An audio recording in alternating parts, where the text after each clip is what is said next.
here with Harris English, and a lot of questions always come in about how do you do something at home that's golf specific, particularly for the lower body, and also how do you tie it into the upper body. So Harris has a really good matrix, what we call a matrix routine, where we'd use a foam roller or a chair. In this case, we just have a mat rolled up. Go ahead and demonstrate your hip over rotational drill. All right, a little boxing move.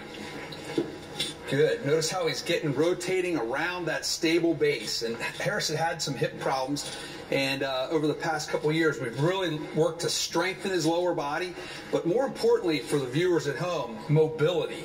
Get mobility, and notice how each time it's consistent, and then also pushing through. So compound motion pattern. So external to internal, right? Kind of making that work. That's a little wider than we usually use. How does this make your hips feel, Harris? It really loosens them up well, and it works well in the socket to where I have total range of mobility. I mean, it's unbelievable. Well, it's a little trick we learned, obviously, with Brandt Schnedeker having some hip issues and also being one of Harris's good buddies. We've kind of applied that to Harris, even though you're probably about 7-8 years younger, and it's worked really well for you. Talk to me a little bit more about that hip mobilization drill we do, where you're just kind of marching in place, but you got a couple different patterns that you work on. So if you're in a hotel room or you're getting ready to go play and you're not really sure if you can get warmed up in a gym, this is a great sequence. I mean, even like watching some Georgia football games, these guys do it in pre-warm-ups too, where they walk around the field, do some quad stretches.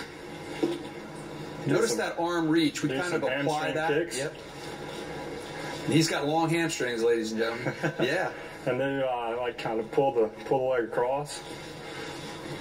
Just get that outer hip. And even the inner groin. That nice pop right there. So we use a 4-way matrix for that particular drill, and the hip works in 4 directions. So when you're done, and even if you only do a few repetitions, you feel loose and ready to go. And I think a lot of people, recreational golfers, don't realize how much you all warm up before you play.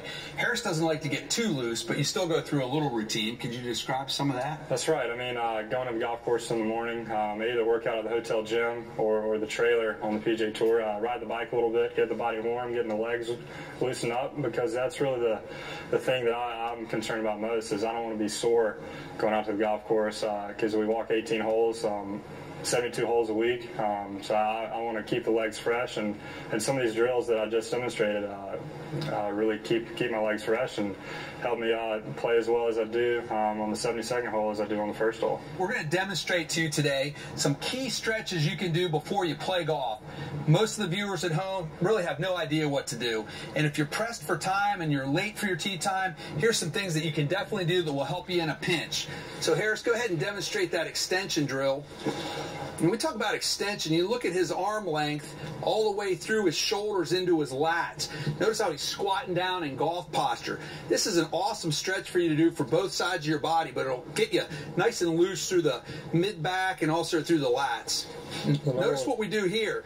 We go to one arm at a time, and then I can provide some assistance to get that turn, just like a follow-through position. Does that feel pretty good? That feels awesome, yeah. It's a good stretch, and notice he's in great lines. So when I go this other way to his backswing, he's actually basically doing the equivalent of several ball strikes by doing this drill. I can feel it all down my lower back, the side. So if you were in a pinch and you had to, show up to play golf and you weren't able to do your normal tour warm-up, this would be something. This would be it. So what would be your favorite one? What's one more that you would do? I like doing the crossover here. Gets a good hip stretch. Stretches the glute out pretty good. Great stretch, and also notice how he's so good through his mid-back. Great angle, almost like the same angle he would be in his golf swing. Gives him a good position. What do you think? 5, 8, 10 seconds to hold those stretches? Yeah, not crazy long, but 8 to 10 seconds would be good. So what you want to do at home is you want to get yourself in a position that you're most concerned with alignment. That's the key. So straight from your arm, straight down your back. Make sure your lower body's square. These stretches will help you a lot. Harris, you also do these in the gym, right? I do, yeah. I mean, if I don't have a golf cart here, we do it in the gym with a fizz ball or whatever we have available. Yeah, so a lot of times when you get to the gym, you can add the golf stretches right in there, and they'll help you play better golf. Well, thanks a lot, Harris. Yeah, Randy. Thanks, Here's to a great 2014. Appreciate it.